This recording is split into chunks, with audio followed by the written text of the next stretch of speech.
Ողջույն, եթերում հարցազրույցն է, այսօր իմ զրուցակիցը Տեր Թադէ Քահանա Թախմազյանն է, ով Արագածոտի թեմի Թալինի տարածաշրջանի հոգևոր հովիվն է։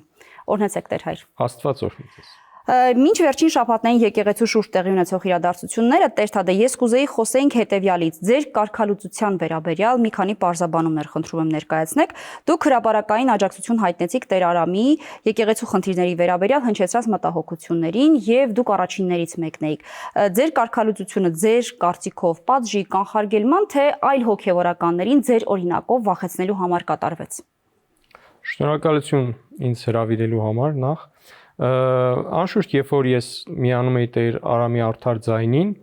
իմ Տեր Արամին միանալը եղել է այն պահից, երբ որ թեմում գումարվեց ժողով եւ անդրադարձան Տեր հորը, եւ այդտեղից ես որոշեցի, որ անպայման պետք է միանալ Տեր հորը, որովհետեւ ինչպես որ ես էի նշել, այլևս անհնար է լռելը։ Այստեղ իրենք սկզբունք ունեն, որևէ մեկը եթե խոսում է, որևէ հարց է բարձրացնում, մեական չի, փոքր կլինի, մեծ կլինի, անմիջապես նրանք ձգտում են կարգալույծ անեն, որպեսզի հայտարարեն, որ այլևս եկեղեցական չի, մեր այդ գործ չունի, ինչ որ մեկն է, որ խոսում է, թող խոսի, ինչ պիտի լինի, որ սա էր հիմքը, եւ անշուշտ, որպեսզի մյուսներին էլ վախներ շնչեն, որպեսզի նայեցեք, մեկ հոգի խոսեց, շատ անմեղ խոսեց, բայց նայեցեք մենք ինչ արեցինք իր հետ։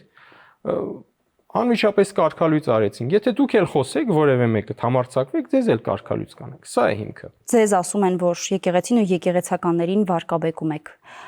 Որտեղ է սահմանը վարկաբեկելու եւ քննադատության ձեր կարծիքով։ Այնինչ դուք եք արել պաշտպանել Տեր Արամին, արդյոք դա վարկաբեկման փորձ է, թե դա ուղղակի քննադատություն է եղած խնդիրները վերհանելու համար եւ գուցե լուծումներ տալու։ Նայեցեք, նախ ես փորձել եմ արդարությունը պաշտպանել։ Ոչ թե Տեր Արամին, այլ արդարությունն են պաշտպանել։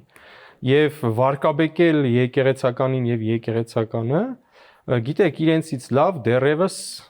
ոչ մեկ չի հաջողել։ Իրենք վարկաբեկելու առումով հայ եկեղեցին, հայ եկեղեցականին եւ նաեւ հայ մարդուն իրենց դա 100-ից 100 հաջողել է։ Ես չեմ կարծում, որ ես վարկաբեկել եմ։ Տեր հայր, բայց ինչու դրա մասին ավելի վաղ չէիք խոսում։ Ինչը ձեզ ստիպեց հիմա խոսել այս ժամանակահատվածում։ Չէ՞ որ խնդիրները միշտ եղել են, դեռ ձեր խոսքից հասկանալով 90-ականներից եք դուք այդ խնդիրների մասին տեսել, լսել, ինչու եք հիմա խոսել։ Նայեցեք, ես կփորձեմ պատասխանել Աստվածաշնչով, Նոր Կտակարանով, որովհետև ի վերջո Աստված է մեր Տերը, եւ մենք առաջնորդվում ենք Սուրբ գրքով։ Սուրբ գիրքը գիտեք ինչ է ասում Ղուկասի ավետարանի մեջ 13-րդ գլխում թզենու առակն է պատմում։ Շատ փոքրիկ մի հետաքրքիր առակ է, որտեղ ասում է, որ մի թզենի մի քանի տարի բերք չի տալիս, եւ Տերը ինչ է անում, գալիս է, ասում է, որ այս թզենին այլևս մեզ պետք չէ, պետք է այգուց հանենք։ Ինչու հանենք, որովհետեւ անպետք է։ Եվ երբ որ այգու խնամողը խնդրում է ժամանակ, ասում է, որ թող 1 տարի եւս սնուցենք։ Միգուցե բերք տա, միգուցե ժամանակ է պետք որ բերք տա։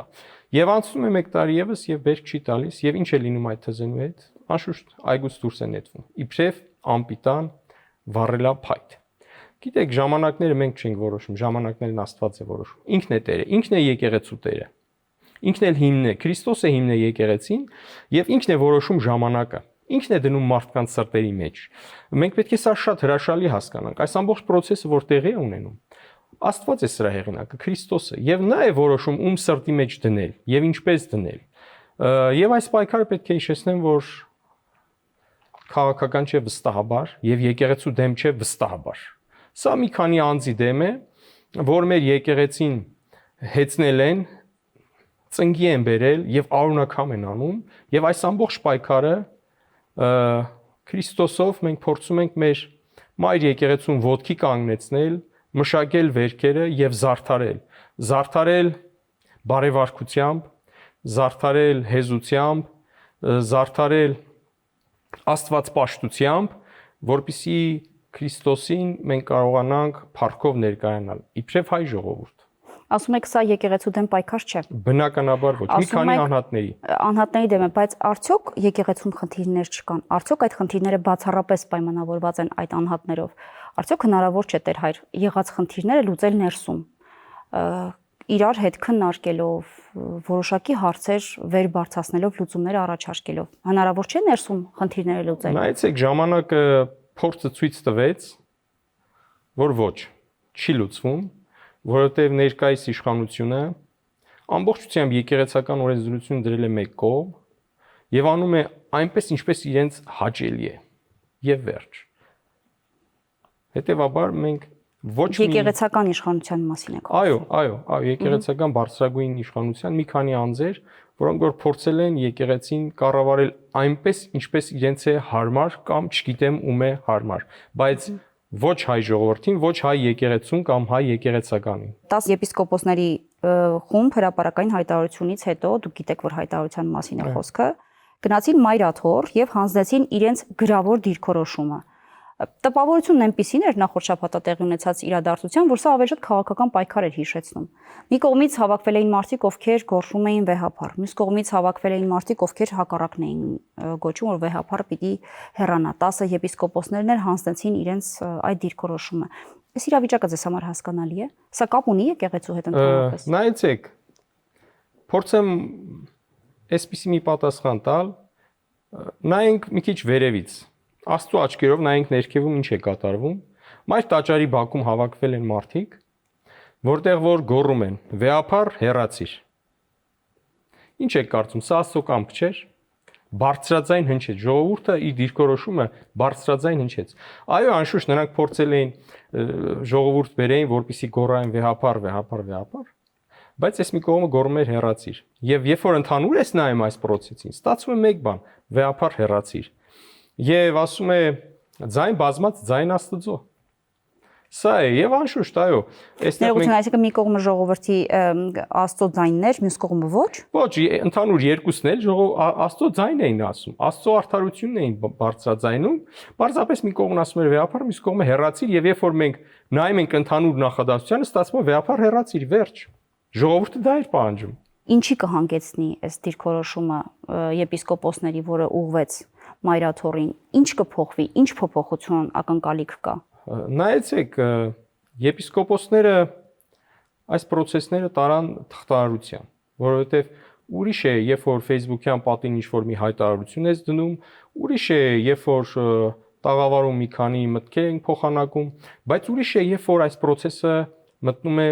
փաստաթղթաշրջանառության մեջ։ Այսինքն դա դրական է։ Անշուշտ դրական է, որովհետև եպիսկոպոսների կբերի սպասելի արդյունքին կամ նախընտրած արդյունքին նպատակին, որի համար արվել է դա։ Անշուշտ պետք է բերի, անշուշտ կբերի, որովհետև նայեցեք, եպիսկոպոսները կարող էին տարբեր մեթոդներով թուղթ հասցնել Մայրաթոր, չէ՞, բարդ բան չէր։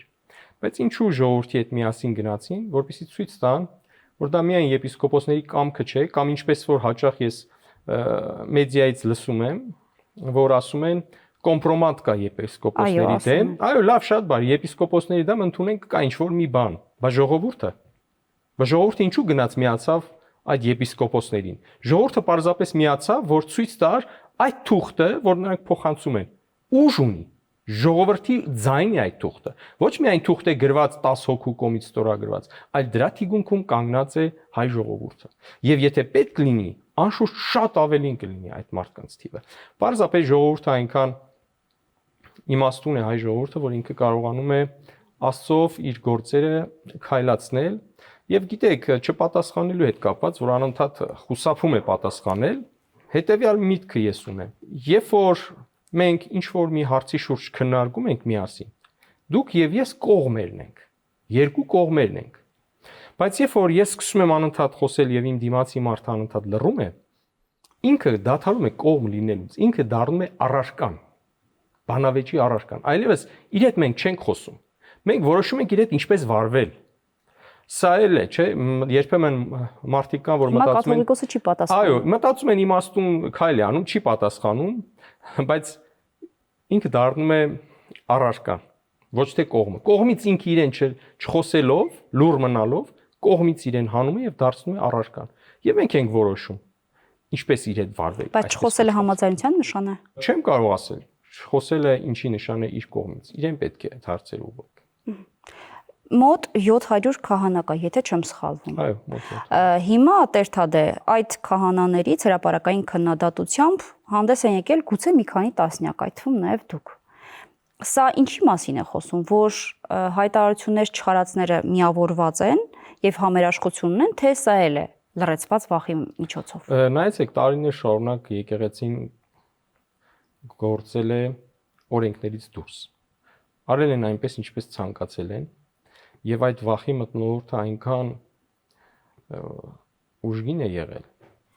որ այդ վախի իներցիան դեռևս պահպանվում է։ Բայց գիտեք, ես շատ ակտիվ շփվել եմ, շատ ու շատ եւ շփվում եմ շատ ու շատ եկեղեցականների հետ, քահանաների հետ։ Գիտեք, մենք ունենք հրաշալի հոգեվորականներ, հրաշալի քահանաներ, որտեղ որ իրենք ծառայում են եւ իրենց օգուտն են բերում հայ ժողովրդին եւ Հիսուս Քրիստոսին ծառայում։ Եվ ես վստահ եմ, որ մեր շատ ու շատ եկեղեցականներ, հոգեվորականներ, քահանաներ, կուսակրոն քահանաներ իրենք շատ ավելի արդյունավետ պիտի իրենց ծառայությունը ունենան հայ եկեղեցում, երբ որ մեր եկեղեցին վերադառնա իր վսեմաշուկ կարգավիճակին։ Բայց կարծում եք կմիանան առաջիկայում նրանցից գոնե մի քանիսը, մի քանի տասը։ Չեմ կարող ասել։ Մենք գիտեք, Աստված է մարդու սրտին դնում։ Մենք չենք ասում դու միացի, դու մի միացի։ Աստված է որոշողը։ Սա աստվածային ծրագիր է եւ ինքն է որոշում։ Տեր ինքն է որոշում ում սրտին դնել։ Եվ ինչպես դնել, եւ երբ դնել։ Որովհետեւ մենք հավատում ենք, որ մեր եկեղեցին Աստված է հիմնել եւ Աստված է Տերը այս եկեղեցու։ Վերջ։ Մենք պարզապես ծառայում ենք, եթե լավ մշակենք, լավ վարձք կստանանք։ Եթե վատ մշակենք, վատ վարձ պիտի ստանանք։ Սա շատ հստակ է աստվածային օրենքներում։ Եվ գիտեք, երբ որ եպիսկոպոսները տանում էին այդ 1 էջանոց կամ 2 էջանոց թուղթը փոխանցելու, ինձ համար գիտեք ամենացավալին ինչն է։ Որ ժողովրդից էր պաշտպանվում։ Շատ ցավալի երևույթ է։ Ոստիկանական 2-3 շարքերով պաշտպանվում էր իր եպիսկոպոսներից, իր ժողովրդից։ Այդ ժողովուրդը չէր եկե իրեն որևէ վնաս տալու, չէր եկե ինչ-որ բաներ վանկարկելու, ոչինչ չէր եկե, պարզապես եկել է լուր կանգնելու։ Լուր, բոլորը լուր, եպիսկոպոսները լուր, այդ ժողովուրդը լուր, բոլորս եկել են լուր կանգնելու եւ թուղթ փոխանցելու, մեր հայրապետին թուղթ փոխանցելու։ Մենք իր զավակներն ենք։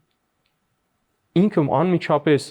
Դե դուք չէիք ասում, որ ժամանակին էլ նրա հետ ուղիղ կապի հնարավորություն չի եղել ունենալ։ Այսինքն, եթե եղել է որևէ խնդիր, որի մասին ուզեցել եք ասել, տեղ չի հասել կամ ձեզ չեն ընդունել։ Չի հասել, չէ՞ Այսինքն, հետեւաբար այս անգամ պիտի զարմանալի չլիներ, եթե հայրապետը չի ցանկացել ուղիղ շփվել կամ երկխոսել։ Չէ, ինձ համար զարմանալի է, որովհետև ինքը ժողովրդին անտեսեց։ Լավ, կարող ես քո քահանային կամ կահանաներին անտեսել, բայց ժողովրդին, ի վերջո մենք ում ենք ծառայում։ Հարց պիտի տանք, ում ենք ծառայում։ Այդ ժողովուրդը եկել էր կանգնել եւ թուղթ փոխանցեինք, ընդամենը մեկ խնդրագիր փոխանցեինք։ Ուրիշ ոչ մի բան չէինք անելու, բայց ինչու այդպես ինքը որոշեց, որ պետք է աղոթի։ 26 տարի առաջ պիտի որոշեր, որ աղոթեր։ Գիտեք ինչ ասեմ։ Առաջի անգամ որոշեց, որ պիտի աղոթի։ Ասեմ աղոթքը օգնեց իրեն։ Մինչ այդ չի աղոթել վեհապար։ Չեմ կարծում։ Երբեք մենք չեմ տեսել իրեն աղոթելուց։ Երբեք չեմ տեսել իրեն աղոթելուց։ Իջնելուց ինքը թափորով իջնում էր պատարակի կեսից, պատարակ անշուշտ խանգարելով, երբեմն մեծ պահքին ուրբաթ կամ չորեքշաբթի օրը իջնում էր եւ այլն սենց։ Այդ ժամանակությունները այդ պատարակները սարքում են իրենք շոու։ Չէր, աղոթքի հետ երբեք կապ չունի, հոգեվորի հետ երբեք կապ չունեց։ Իսկ մեր հայ ժողովրդին անհրաժեշտ է հոգեվոր առաջնորդ։ Հայր է մեզ պետք։ Ոչ թե թղթեր ունենա իր սեղանի վրա, որտեղ որ գրած կլինի, որի մեջ որքան ցեմենտ կա, որի մեջ որքան, չգիտեմ, ինչ կա, բետոն կա, սա կա, նա կա, այլ մենք ուզում ենք հայրապետ, որի սեղանի լինի սուրբ գիրքը եւ մենք գնանք մեր հոր մոտ, մեր նեղվածությունը իրեն ասենք, իրենից հույս ստանանք, ոչ թե իրեն տեսնենք ու փախնենք, որ հանկարծ խնդիր չառաջանա։ Ես այնտեղի վերջո ուսանող եմ եղել, ավարտել եմ, սովորել եմ, մնացել եմ եւ գիտեք, դա հայ եկեղեցու ժառանգության հետ իր վարած ընթացքը որևէ կապ ես չեմ տեսնում։ Տեր հայ, ես ձեր խոսքից ճիշտ եմ հասկանում։ Բոլոր խնդիրները դուք կապում եք վեհապարի անձի հետ։ Նայեցեք, եկեղեցու ներսում արկա բոլոր խնդիրները նրա անձով են պայմանավորված կամ մի քանի այլ բարձրաստիճան հոգեվորականների վարքով ու բարքով։ Նայեցեք, եթե մենք ընդհանուր նայում ենք եկեղեցուն, եկեղեցին միշտ ունենալու է խնդիրներ։ Բայց իրենք այդ խնդիրները հազարապատիկ մեծացրել են։ Եկեղեցում այսպես կարելի ասել, որևէ խնդիր չեն լուծել, որևէ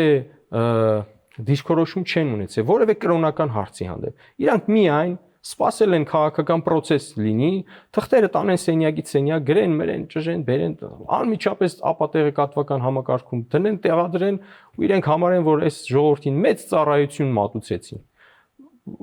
Նայեցեք իրենց ապատեղեկատվական համակարգը, նայեցեք, քանի հոգևոր հայտարարություն կա այնտեղ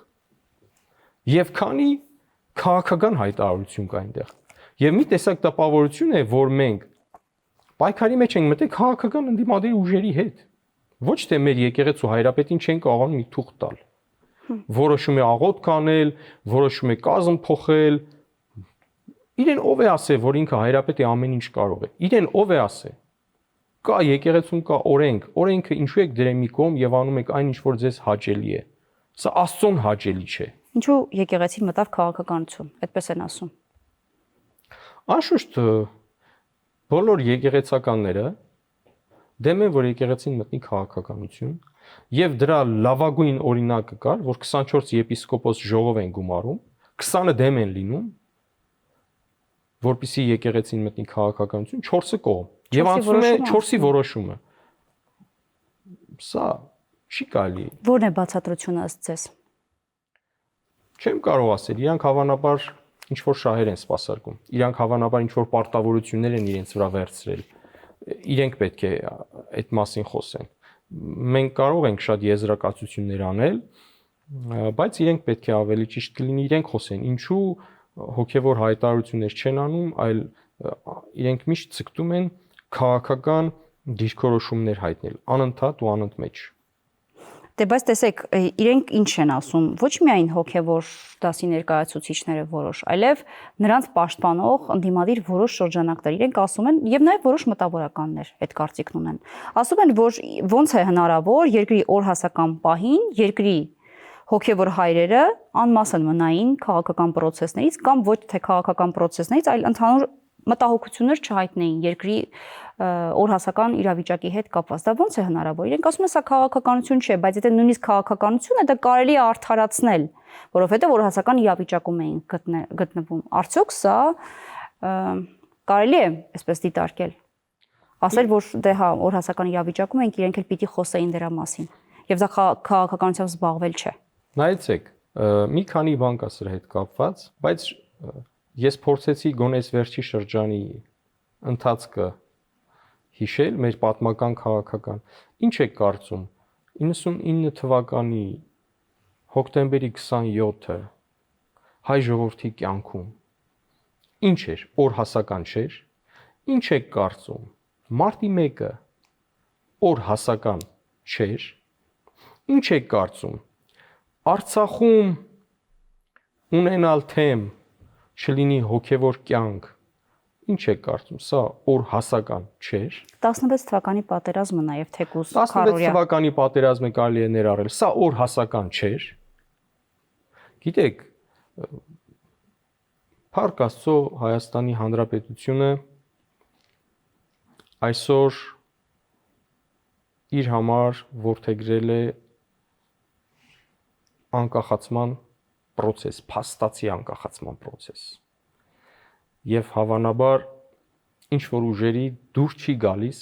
մեր երկրի փաստացի անկախացումը։ Եվ այդ ուժերը փորձում են չխնայել ոչ մի բան, որպեսզի այդ փաստացի անկախացումը կասեցնեն։ Ես հիշեցի կներեք, ինձ հետ բերել եմ կարծեմ Հովանես Թումանյանի այս երկու օր առաջ ընթերցեցի հայրենիքիս հետ բանաստեղծությունը, երբ որ ընթերցում էի ու մտածում էի այդ մասին, ինքը 4 տուն է, առաջի տան մեջ խոսում է գաղթական վիճակի մասին, լուր շարքեր ուժասպառ, տխուր, դատարկ, խավար, վերջում ասում է զրկված հայրենիք, զարկված հայրենիք։ Հաջորդ տան մեջ անդրադառնում է սև, սուգ, խեղճ, լալկան, ասում է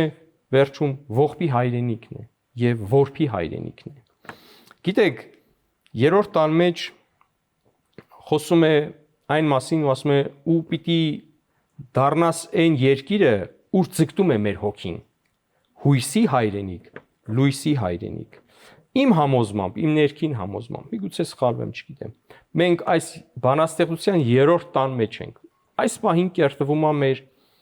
հույսի ու լույսի հայրենիքը։ Իսկ վերջի տունը, գիտեք ինչի մասին է խոսում։ Նոր հայրենիքի եւ հզոր հայրենիքի մասին։ Եվ մինչև չգա հույսի եւ լույսի հայրենիքը, չի կարող գալ հզոր հայրենիքը։ Հիմա մեր պատմության կարծում եմ այս փուլն է, որ կերտվում է մեր լույսի հայրենիքը, մեր հույսի հայրենիքը։ Այո, այնքան հետաքրքիր է նկարագրել։ Մի տեսակ մարգարեություն կա այս բանաստեղծության մեջ, որ ասում է որ պիտի գան պոետները, իրենց շուրթերը դեռ չեն պղծել ու նրանք պիտի գովեն, պիտի երգեն, որ մեր հայրենիքը հզոր է, եւ հայրենիքի հզորացման ճանապարհը այսպիսին է լինում։ Մաքրել այդ ճանապարհին այն, ինչ որ խոչընդոտում է դեպի հզոր հայրենիք դառնալու։ Տեր Թադե, եթե չլիներ կաթողիկոսի հայտնի հայտարարությունը իշխանափոխության վերաբերյալ, այս իրավիճակները կզարգանային մինչև այս փուլ։ Չեմ կարող ասել, եթե նա շատ եթեներ կարող ենք ասել, գիտեք, եթե նա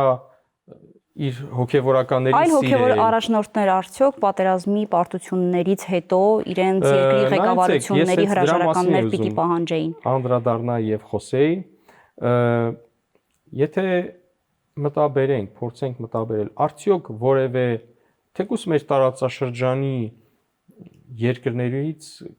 կրոնապետերը նման հայտարարություններ արել են։ Ինձ հետ ես անկեղծ չգիտեմ, Վրաստանի կաթողիկոսը, երբ որ ռուս-վրացական բախման ժամանակ ինքը իշխանությանը նման կոչով հանդես եկավ, կամ ներկայիս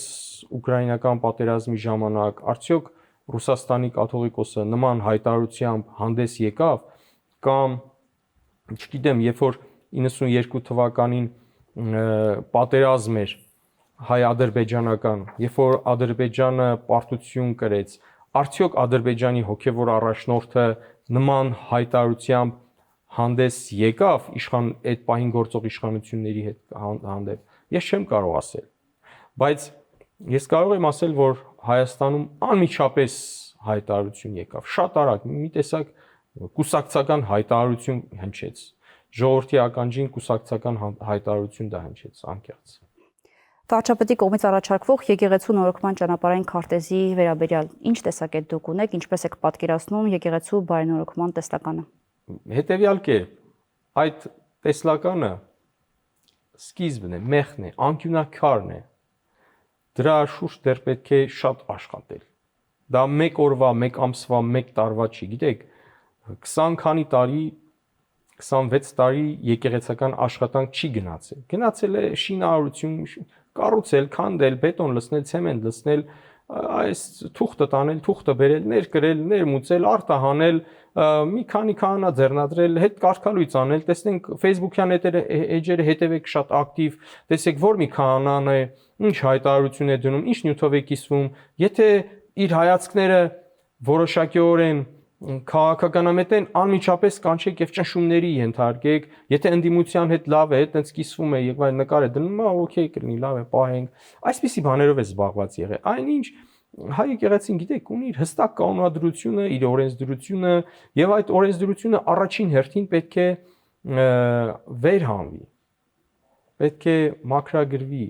պետք է համապատասխանեցվի ժամանակի շնչին եւ ոգուն։ Եվ դա մեծ աշխատանք է։ Չի արվել տարիներ շարունակ, հակառակ process-ն է գնացել։ Փորձել են օրենքները ծածկել, փորձել են հայ ժողովրդին խլել հոգևոր կյանքը։ Ինչու խլել։ Ես այս մասին երկար եմ մտածել։ Ինչու, լավ, ինչու։ Ինձ թվում է մեկ պարզ պատճառ կա, որպեսզի իրանք ինչ անօրենություն գործեն, ժողովուրդը անտարբեր լինի իրենց բոլոր գործած մեղքերի հանդեպ։ Որ ասի դե ինչ կա, որ երբեմն ցավալի է, բայց երբեմն այո, նույնիսկ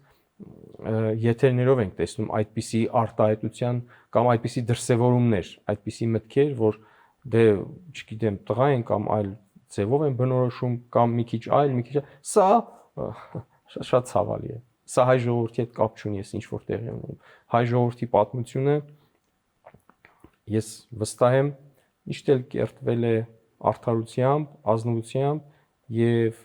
Աստծո ներգործությամբ եւ այսօր էլ այդ Աստծո ներգործությունը կա այս ամենի մեջ։ Վերջին հարցը Տեր հայր, դուք հայտարարել եք, որ վեհափարը գնալու է բոլոր Անշուշտ նա դեպքերում գնալու է։ Այլ տարբերակ Բայց նոր չունի։ բացահայտումներ են լինելու։ Ինչի մասին էիք խոսում։ Խոսում էի նաև այո ֆինանսական բազմաթիվ դրվագների մասին, Որոնք պարբերաբար մամուլում տեղ են գտել։ Այո, այո։ Բազմաթիվ են։ Մի հսկա խճճված ցանց է։ Մեկը չի, երկուսը չի, 3-ը չի, 5-ը չի, 10-ը չի։ Տարիներ շարունակ այսպիսի process-ներ են ընթացել։ Մի հարց էլ ձեր վերաբերյալ կարգալույց վիճակում դուք դեռ շարունակում եք ձեր աշխատանքը։ Անշուշտ, Դեռ ես կարգալույց չեմ խնդիրներ ունեք, չունեք, ունենում եք ընթացած։ Անշուշտ փորձում են խնդիրներ ստեղծել, շատ փոքրիկ, բայց դա ընդհանուր ծառայությանը իմ չի խոչընդոտում։ Ձեր բնակիչները համայնքի ձեզ վստահում են, շարունակում են։ Այո, իմ բնակիչները ես կասեմ ինձ սիրում են, որովհետև ես իբրև եկեղեցական իրենց մեջ եմ հասունացել։ Ես ձեռնադրվել եմ եւ գնացել եմ Թալինի շրջան եւ Թալինի շրջանում եմ եւ իբրև հոգեվորական արդեն հասունացել եւ ինձ տեսել են։ Իմ ընտանիք իրենց մեջ է եղել։ Իրենք տեսել են ինչպիսին է իմ ընտանիքը, ինչպիսին եմ ես, ինչքան եմ ես իրանց սիրում, ինչքան եմ անկեղծ սիրում եւ դրա համար այսօր նրանք իմ կողքին են։ Եվ կգա օրը եւ բոլորը կտեսնեն թե որքան մարդ կլինի Թալինից արդարության ձայնի հնչելուց հետո։ Շնորհակալ եմ զրույցի համար։ Ես եմ շնորհակալ։ Իմ հյուրը Տեր Թադե Քահանա Թախմազյանն էր։ Կհանդիպենք։